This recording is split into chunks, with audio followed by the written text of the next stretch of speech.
Hey everyone, it's TG and welcome back to another video. I'll be doing uploads more often. So today I'll be reviewing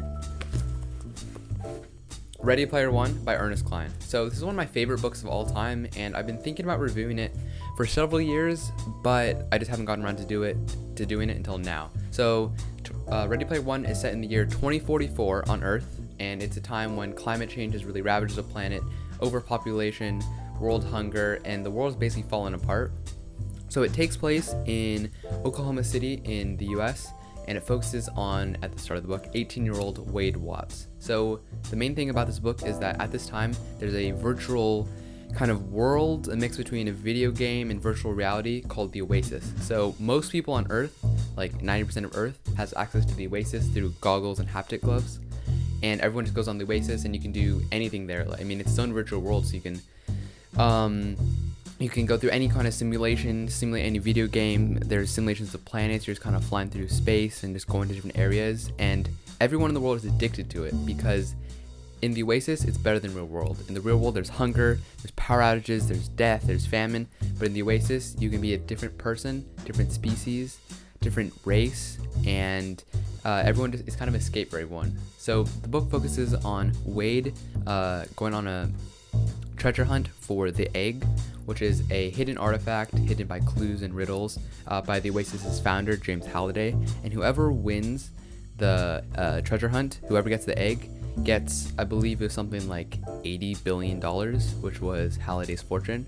So there's tons of people after it, including Wade, and then a evil organization called Innovative Online Industries, or IOI, and they're the bad guys of the book. So the book is really awesome because it focuses on a lot of 80s pop culture references, music, TV shows, books, movies, all this sort of stuff, because the founder, James Halliday, grew up in the 80s, so he kind of designed a lot of features of the game and the clues around 80s lore. So I really love this book. I read it in 7th grade, I believe, a few years ago, and I just couldn't put it down. I was just reading. I think I stayed really late reading this book.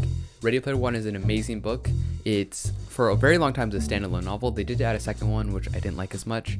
The second one had good themes, good writing. I just didn't really like it. If you read the second one, you can find out why. But the first book, Ready Player One, love this book. I think I have a favorite book above it. Yeah, I do have a favorite book above it, which I'll review soon. But just Ready Player One is my favorite book for a really long time, and it's just such an amazing book. It's not that long. I think it's around 350 pages, maybe 400 pages. It's not very long, but just Cline's writing is just so amazing. It just feels so realistic. There's so much depth to the story, so much, like, they weave the lore in so much, the references so well, and then just the main characters are just funny. It's relatable. It's just really great writing. So Ready Player One, definitely one of the best books I've ever read. You should definitely read it. I rate it, rating system, 5 out of 5 eggs for sure. This is way better. What the book I just reviewed, Rule of Wolves, way better than Rule of Wolves.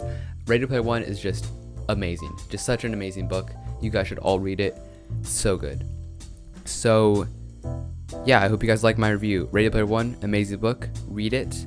The second book, Ready Player Two, read it if you want. You definitely need to read them in order, because you basically will not understand any of the second one if you don't read the first one. Ready Player One, amazing book. Totally read it, and I'll have another review soon. So thank you guys for watching. My name is TG, and I hope you guys enjoyed this review and this new style that I've been doing.